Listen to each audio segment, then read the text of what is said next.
안녕하세요. 2023년 법무법인 디라이트가 새롭게 준비한 코너입니다. 형사사건의 결정적 증거를 찾아보는 시간, 바로 스모킹건 시간인데요.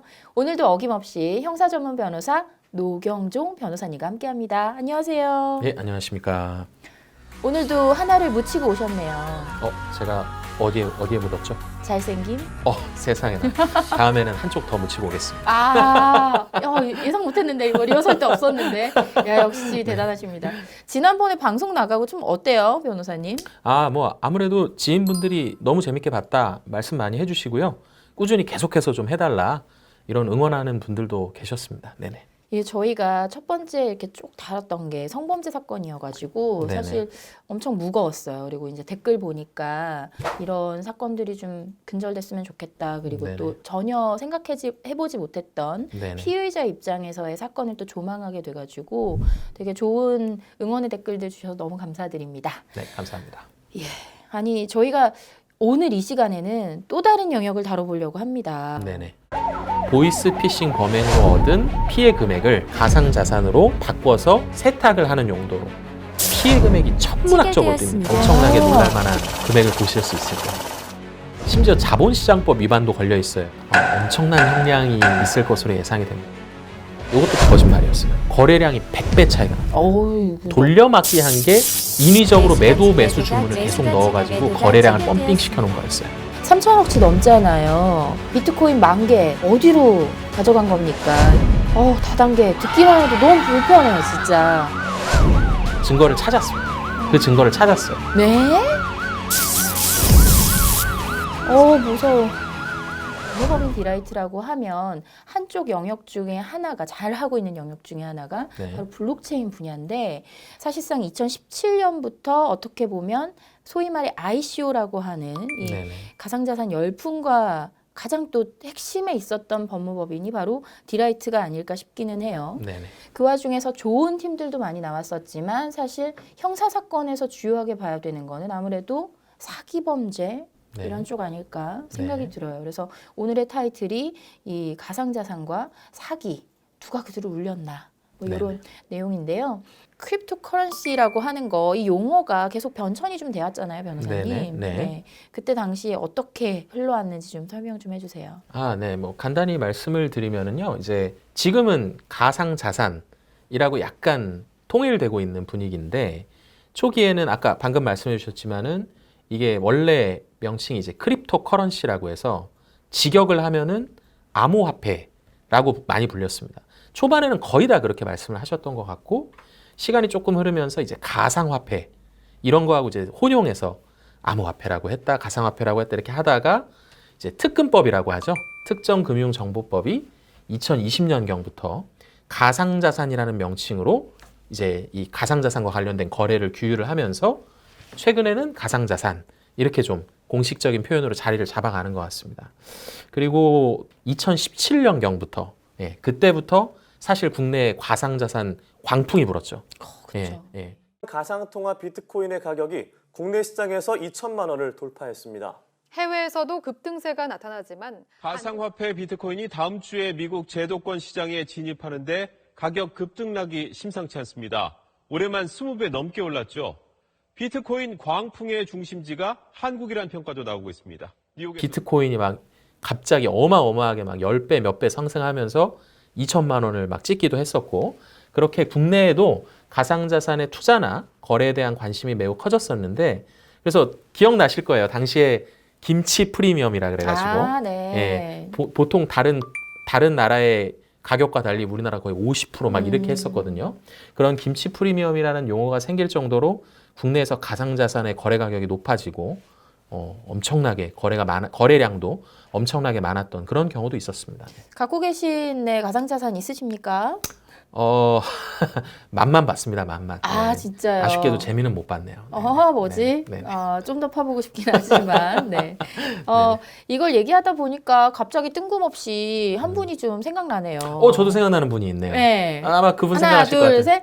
김동완. 네, 바로 법무법인 디라이트 하면 또 이제 물론 가상 자산만 포함된 건 아니지만 전체 블록체인 영역을 다루고 있는 블록체인 전문 변호사 네. 김동완 변호사님이 갑자기 생각이 납니다.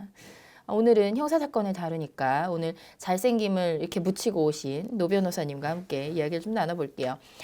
가상자산 자체가 이제 범죄가 된 경우도 있고, 네. 요거를 활용한 경우도 있었다. 뭐 이렇게 전체적으로 좀 사전 조사를 해주신 걸 제가 좀 봤는데, 네네네네네. 이게 형사 사건의 실체 좀 어떻습니까?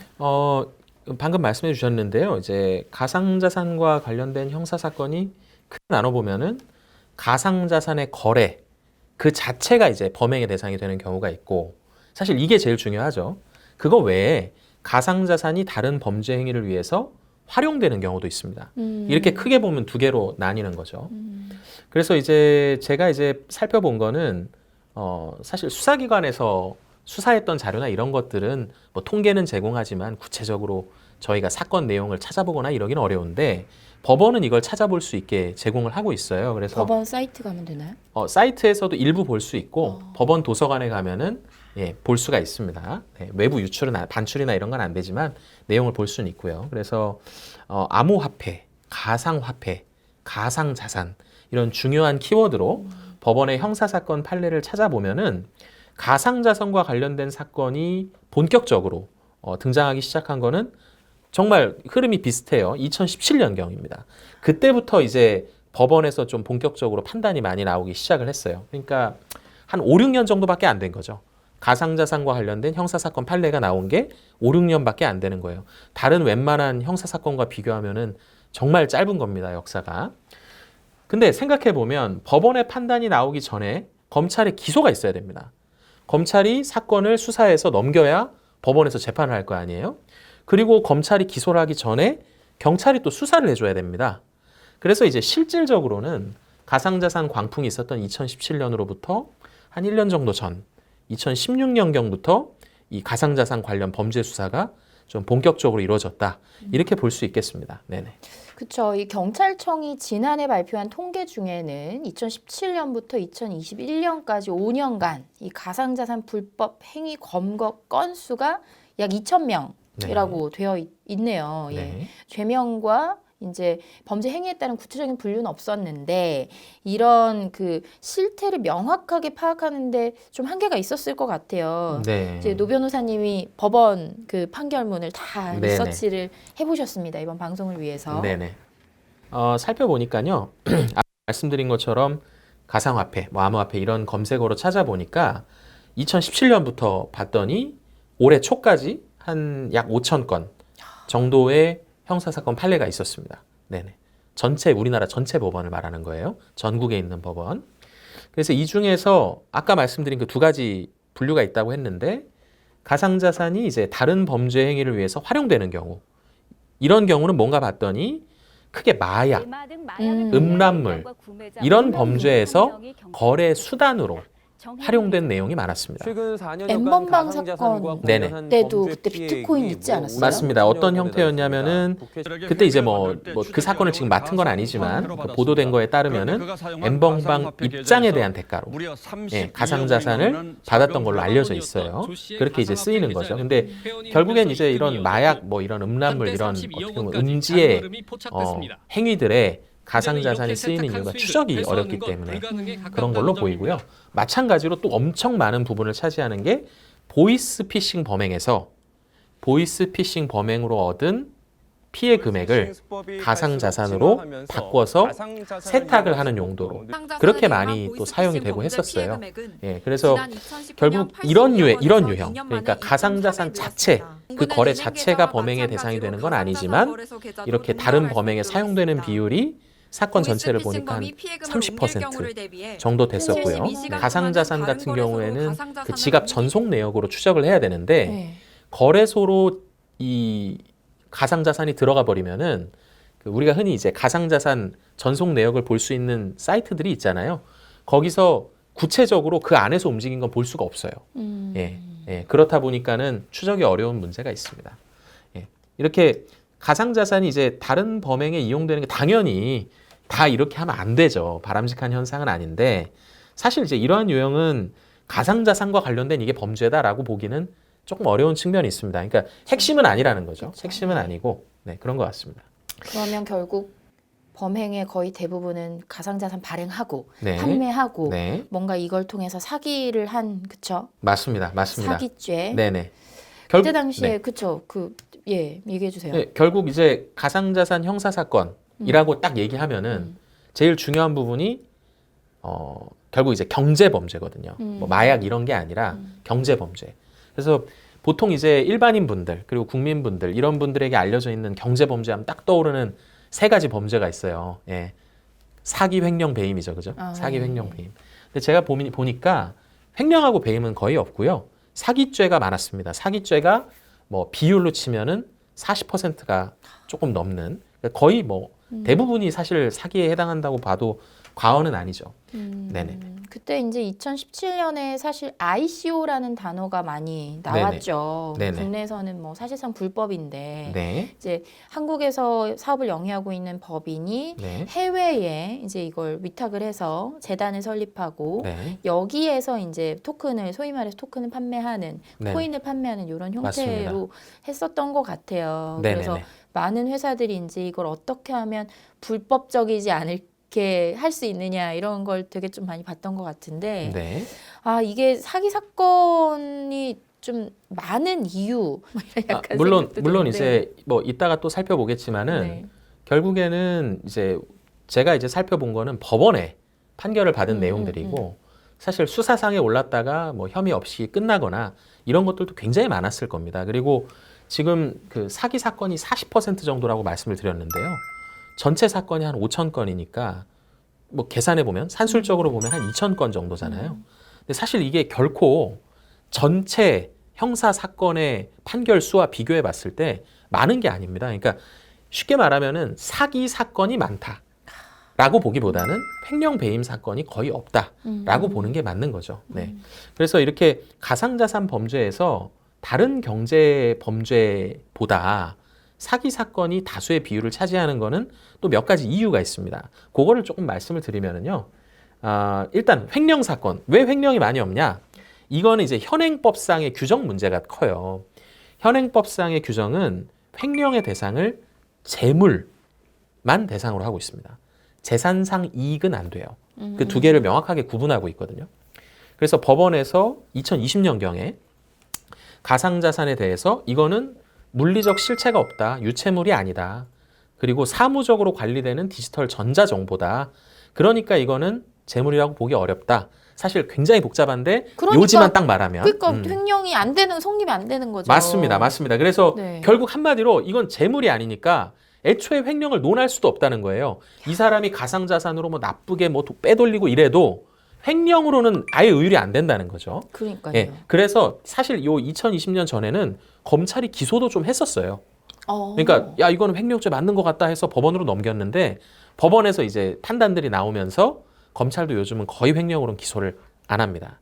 저 비트코인 여기로 넣어주세요. 이렇게 해가지고 네네. 꿀꺽하면 네네. 횡령이 안 된다는 거네요. 현재로서는 횡령으로는 어렵고 뭐 그거를 이제 배임이나 이제 다른 걸로 뭐 의율할 수는 있는데 문제는 이제 그러면 또 이따 말씀드리겠지만 위탁 관계라는 또 벽을 넘어야 돼요. 그래서 사실 좀 쉽지 않아요. 그렇죠. 그리고 뭐 예를 들어 콜드 월렛 같은 추적도 어려운 그런 지갑에 뭘 가지고 있으면은 이게 회사 자산인지 개인 재산인지 사실 알 수가 없거든요. 그리고 아직 대부분의 기업에서 이런 특성이 있다 보니까 가상 자산을 회계 처리를 거의 안 해요. 실질적으로. 그러니까 뭐 예를 들어 무형 자산이다, 뭐 무슨 자산이다 이렇게 처리도 안 합니다. 잘. 그러다 보니까 아무래도 이제 이런 어떤 회사의 업무로서 위탁 관계로서 가상 자산을 뭐 잘못하고 이런 사안이 애초에 수면 위로 거의 안 올라온 것 같아요. 그래서 횡령 배임이 거의 없는 것일 뿐 사실 사기 사건 이런 것들이 뭐 가상 자산은 다 사기다 이게 아니라 그래서 사기로 대부분 판례가 드러나고 있는 것 같다. 이렇게 좀 간단히 분석해 볼 수 있을 것 같습니다. 네네. 그냥 뭐 저는 개인적인 경험이긴 한데 당시에 이제 그 법인에서 가지고 있던 가상자산을 네. 어떻게 처리하면 좋으냐 디라이트에 문의를 했어요 그때. 네. 당시 조원희 대표 변호사님. 이런 거는 선제적으로 매출 인식을 할 때 세금을 미리 내면 된다. 네. 이런 식으로 자문을 받았던 것 같아요. 이제 그거는 이제 위험성이 없게 네. 말씀을 잘 드린 것 같아요. 네. 네. 미리미리 이제 이런 건 대비해놔야 된다. 네네. 자, 그러면 오늘 네. 이 시간에는 가상자산으로 사기죄가 된 사건들을 좀 살펴볼까 합니다. 네. 이 가상자산 저희가 토큰 코인 이제 방송 시작 전에 막 얘기했는데 네. 용어 어떻게 하면 좋을까요? 일단은 경우에 따라서 이제 코인이라고 부르기도 하고 토큰이라고도 부르고 이제 최근에는 토큰 증권이라는 또 그 규율이 나오면서 이제 토큰이 조금 더 공식화되는구나 이렇게 생각하시는 분들도 있고 한데 사실은 아직은 일반인 분들은 코인이 좀 더 익숙하실 겁니다. 근데 이 자리에서 이제 그걸 구분하는 어떤 기준을 설명드리는 건 너무 복잡한 것 같고요. 예, 오늘은 편의상 토큰으로 토큰으로 좀 정의해서 진행을 해보겠습니다. 네. 네. 한 3가지 정도 유형이 있죠? 네. 맞습니다. 네, 유형을 조금 말씀드리는데 일단 뭐 첫 번째 가장 많은 유형. 그러니까 어쨌든 법원에 가서 판단을 받았던 가상자산 사기 중에 가장 많은 유형은 역시나 결국에는 ICO 관련된 게 많습니다. 근데 뭐 이제 ICO뿐만이 아니라 ICO는 이제 나중에 결국에는 불특정 다수에게 코인을 판매하는 거잖아요. 근데 그 전에 프라이빗 세일 같은 것도 있습니다. 이제 그냥 개인적으로 연락해서 소위 큰 손들하고 거래하거나 이런 경우도 있는데 그런 걸 다 이번에는 그냥 통칭한다고 생각해 주시면 될 것 같고요. 예, 그런 ICO 토큰을 발행하는 단계, 요 단계에서 이루어진 사기 범행들이에요. 이게 가장 많아요. 그래서 주로 문제되는 범행 방법은 별도의 이익 발생을 약속한다던가 아니면은 또 이것도 많죠. 야, 이제 거래소에 상장되면 소위 말해 떡상할 것이다. 그리고 떡상하는 그 금액도 막 구체적으로 얘기한다던가 이런 식으로 해서 발행을 하고 그거에 따라서 이더리움, 뭐 비트코인, 원화 이런 거를 받은 경우에 나중에 이게 거짓말로 밝혀지고 해서 고소가 들어와서 결국에는 사건화되는 이런 이제 유형이 많이 있는 거죠. 이게 가장 많은 유형입니다. 네네. 근데 보통 이제 그냥 일반으로 넘어갔을 때는 이런 토큰을 구매하는 거잖아요. 어쨌든 살 때 네. 계약서나 이런 게 없잖아요. 그냥 전자지갑으로 주고받고 네. 하는 이런 상황이 사실 원화 같으면은 잘 모르겠는데 원화와 거의 동일한 가치를 가지는 이더리움이나 비트코인을 전자지갑에 보내고 네. 해시값만 남는 거잖아요. 네. 그러니까 어떻게 보면 이건 여기서 판매하는 토큰은 그냥 휴지잖아요. 이 정상적인 네. 매매라고 보기 어렵지 않습니까? 사실 얘기하자면 좀 끝이 없는데 좀 간단하게 말씀드리면은 일단은 이제 계약서라는 그 표현 말씀하셨잖아요. 근데 사실 계약서는 여러 가지 형식이 있을 수 있습니다. 네, 여러 가지 형식이 있을 수 있고 대체로 사실은 초기에는 좀 무분별하게 하는 경우도 있었지만 요즘은 거의 계약은 존재한다. 이렇게 말씀드릴 수 있을 것 같고 뭐 전자 문서로 돼 있는 경우도 있고 약관에 준하는 약관 같은 거 아시죠? 네네네. 이렇게 쭉 적혀 있는 거 그런 약관에 준하는 웹페이지 같은 방식으로도 그걸 계약으로 볼 수 있거든요. 해석이 되거든요. 그래서 그렇게 하기도 합니다. 그리고 이제 보통 이게 문제죠. 그 내용이 막 복잡하거나 일반적인 계약서처럼 써 있지는 않아요.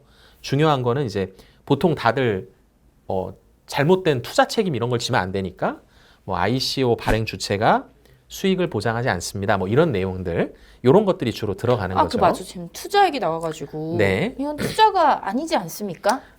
그거 굉장히 복잡한 논인데 네.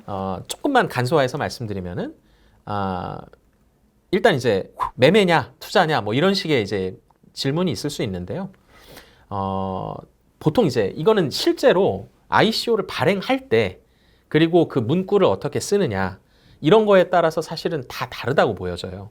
그러니까 이걸 1응의 기준을 세워서 ICO는 매매입니다, 투자입니다 이런 거는 사실 옳지 않은 것 같고요.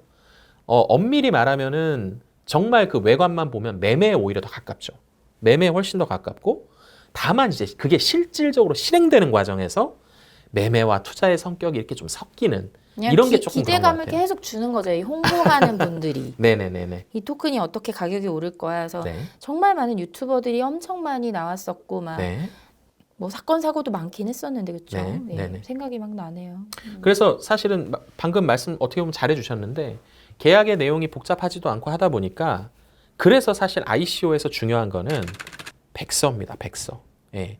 그 코인이 앞으로 어떻게 개발되고 뭐 사업을 어떻게 할 거고 이런 것들이 써 있는 요 백서가 사실은 계약에 있어서 어떤 책임 범위나 이런 것들을 정하는데 가장 중요한 역할을 하게 돼요. 예. 그래서 뭐 앞으로도 지금 이 다음 좀 이따가 살펴보겠지만은 네. 예, 그런 백서 내용이 중요하다 이렇게 말씀드릴 수 있을 것 같습니다. 네네. 참 머리가 아프네요. 네, 벌써부터 머리가 아프네요. 네네네네. 이제 저희가 다양한 얘기를 좀 해볼 텐데 보니까 네. 또 마켓 메이킹이라고 시장을 이렇게 또 부스트업 시키는 이런 세력들과 관련된 사기 네. 사건들도 또 네. 있는 것 같아요. 최근에 점점 많아지고 있죠. 우리가 흔히 이제 오. MM팀이라고들 많이 얘기하거든요. 네. 그래서 사실 이 언론에 보도된 것만 놓고 보면은 거의 뭐 약간 시세 조종범에 가까운 것처럼 많이 묘사가 돼 있는데요. 물론 그런 경우도 있고요. 정상적인 마켓 메이킹도 있긴 있습니다. 그래서 사실 이거를 근데 뭐 일반인들이나 국민분들이 구별해서 보시기는 많이 어려우실 것 같다는 생각은 들어요. 그래서 이 MM, 그러니까 가상자산 시장에서의 MM에 대해서는 사실 이 다음 시간에 제가 조금 더 말씀을 드릴 거고, 어쨌든 사기의 큰 세 가지 유형 중에 지금 방금 말씀하신 요 MM과 관련된 거, 시세 조정과 관련된 게 두 번째 유형입니다. 그게 뭐냐면, 자, 이건 이제 토큰 발행한 이후예요. 토큰이 처음에 발행되는 그때가 아니라 토큰이 발행되고 나서 토큰을 이제 거래하는 그때 이제 많이 발생하게 되는데, 보통 토큰을 발행한 재단 측이나 아니면 코인을 많이 보유하고 있는 보유자, 이런 사람들과 거래하면서 발생하는 문제거든요. 그래서 보통 이제 더 많이 벌어지는 거는 거래소를 통하지 않고 사적으로 거래하는 데서 많이 문제가 생기죠. 그런 걸 이제 보통 그런 대규모 거래를 주식시장에도 있는 표현인데 블록딜이라고 합니다. 그렇게 거래할 때 많이 얘기가 되고, 범행 수단은, 범행 방법은 크게 보면 두 가지인데, 자, 이 코인에 대해서, 이 토큰에 대해서 허위 정보를 제공하는 겁니다. 뭐 곧 무슨 일이 있을 것이라던가, 아니면 이 토큰의 뭐 사업에 대해서 완전히 다른 잘못된 정보를 제공하거나. 그러니까 약간 ICO 백서 사기랑 약간 비슷한 느낌인 게 하나 있고, 그 다음에 나머지 이제 또 큰 덩이가 방금 말씀하신 것처럼 이 토큰을 사면 곧 내가 MM팀과 함께 이걸 가격을 뻥튀기 할 테니 사라. 요렇게 하는 유형, 크게 보면 두 가지 유형이 있는 거죠. 그게 가상자산 사기와 관련해서 요즘 크게 부각되고 있는 두 번째 유형이라고 볼 수 있을 것 같아요. 다만 가상자산 시세 조정의 경우에는 그 자체가 범죄를 구성하진 않아요. 예, 이 다음 시간에 좀 더 말씀드리겠지만, 주식시장의 경우는 자본시장법이라는 법이 시세 조정을 금지하고 있지만, 가상자산은 시세 조정 자체가 범죄 자체는 아닙니다. 예, 그거는 다음 시간에 좀 더 설명을 드리겠습니다. 명명되어 있지는 않지만 네네. 어쨌든 네네. 마지막. 자, 마지막. 마지막은 사실 듣기만 해도 짜증나는 표현입니다. 다단계입니다. 다단계. 예. 다단계예요. 네.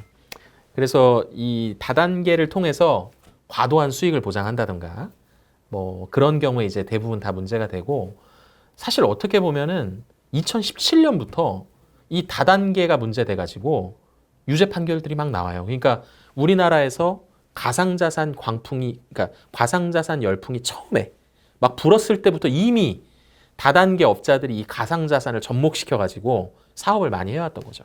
근데 이따 살펴보시겠지만은 이 다단계가 붙어버리면요, 피해 금액이 천문학적으로 뜁니다. 이따 아마 엄청나게 놀랄만한 금액을 보실 수 있을 거예요. 네네. 자, 그러면 이런 사건들이 변호사님께 왔어요. 네. 어떻게 변호 전략을 짜요? 자, 이게 이제 가상자산 형사사건의 어떤 변호의 특징이 이제 나오는 건데, 자, 이제 가상자산 형사사건이 걸리면은 일선 경찰서에서 대부분 다 수사를 하거든요.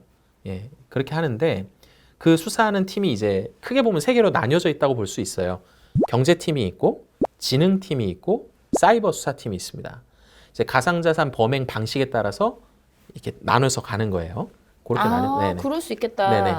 경제사범. 네네네. 근데 지능은 또 뭐 이렇게 또 고도의 이런 수법을 네네. 썼으니까, 그리고 네네. 사이버 수사는 전자지갑이랑 이런 인터넷을 맞아요. 주로. 네네네. 오. 그래서 이제 크게 보면 세 개로 나눠서 가는데, 네.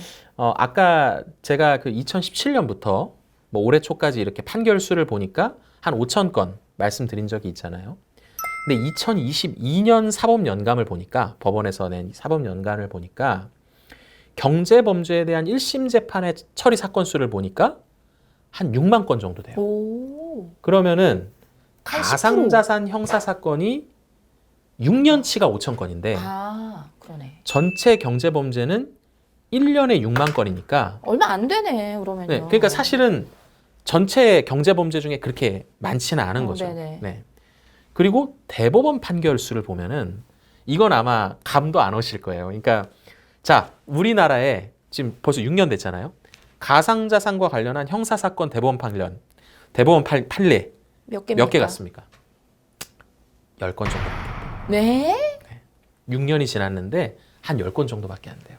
그러면 끈질기게 끈덕지게 이 사건을 이렇게 막 몰아붙여가지고 대법원까지 간 게 10건밖에 안 된다는 얘기는 중도에 합의한 건가요? 아, 뭐 합의라기보다는 이제 뭐 네. 대법원까지 사건이 안 가거나 네. 대법원에서 이제 상고 이유라고 안 하면은 판결을 안 하고 상고 기각 결정이라는 걸 해요. 그러니까 판결까지 가주질 못한 거죠.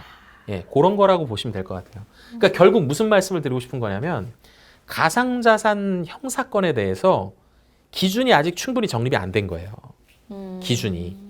건수도 많지 않았고 대법원 판결은 더더욱 적고 그러니까 기준이 많이 없는 거죠. 네네.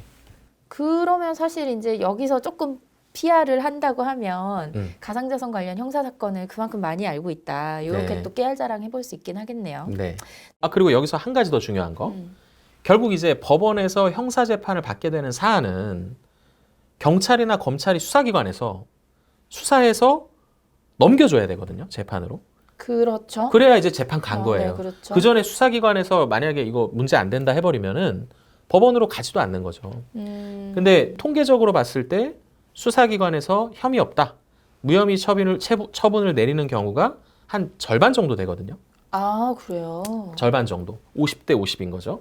이렇다 보니까 결국 이제 어떤 면에서는 법원에서 어떻게 재판하느냐 하는 뭐 물론 기준도 중요한데 지금 현재 수사기관의 어떤 실무적인 대응 있잖아요. 그 흐름을 파악하는 것도 굉장히 중요합니다.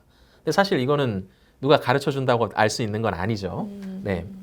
그래서 수사기관도 이제 일반적인 경제범죄는 굉장히 지금 뭐 몇십 년이잖아요. 그래서 굉장히 많은 실무례가 축적돼 있어요. 물론 사람이 하는 거니까 수사관마다 좀 뭐 차이가 있을 수 있죠. 수사 스타일이 다 능력에. 다르겠죠. 그럴 수는 있지만은 이제 그거는 증거를 수집하는 능력이나 뭐 이런 데서 차이가 나는 거지 똑같은 자료를 보고 판단 기준이 달라지는 건 아니에요. 그렇게는 보기 어려운 거죠. 그런데 가상자산 형사사건은 수사관에 따라서는 요 판단의 기준도 조금씩 다 다른 것 같다는 겁니다. 예. 그래서 이제 결국 중요한 거는 이게 좀 어렵잖아요. 가상자산 용어도 어렵고 기술적인 내용도 굉장히 어려워요. 예를 들어 그럼 뭐 가령 예를 들어서 백서에 써 있는 기술적인 내용이 거짓말입니다. 그게 거짓말이라는 걸 증명하기도 굉장히 어렵고 거짓말이 아니라는 걸 증명하는 것도 어려워요. 사실은 실제로 일을 해보면 그렇습니다. 그러니까 결국 수사관분들의 어떤 이해 수준 이런 것들을 잘 봐야 됩니다. 그분들은 현업에서 뛰는 기술자들이 아니잖아요. 그래서 뭐 예를 들면은 전속 내역 있잖아요. 아, 네네. 가상자산 이렇게 오고 가는 전속 내역 같은 거. 그런 것도 막 몇 번 타고 가고 이러면은 그냥 이렇게 전속 내역만 와장창 내면은 수사관분이 아예 못 봐요. 볼 수가 없어요. 그래서 진짜 초등학생도 아, 이렇게 된 거구나. 이렇게 할 수 있을 정도로 사실 정리를 해줘야 되는데 요런 기본적인 것도 사실 잘 어떤 수사 실무적인 그런 걸 모르시는 분들도 많죠. 그렇죠. 그 네네. 원래 그 전자지갑을 네. 어떻게 만드느냐도 네. 헷갈려 하시는 분들 많고 그럼요. 또 그걸 뭐 전자지갑 주소 보내주세요 이랬는데 이제 이 네. 지갑 주소가 뭐야 막 이런 사람들도 맞습니다. 있을 수 있고 아, 예. 이 사실은 이제 가상자산 형사사건과 관련해서 저희가 실무적으로 중요한 판례를 이번 시간에 보게 될 텐데 노 변호사님의 사건 파일도 살펴볼 거예요. 네, 그리고 네. 사회적으로 되게 유의미했던 이제 실제 유죄로 판결이 됐던 사건들도 한번 살펴보도록 하겠습니다. have to close the door. Been a long time, a year before, and I'm missing you so bad. Gone away a month or more. Every show I go before, need to hear that voice.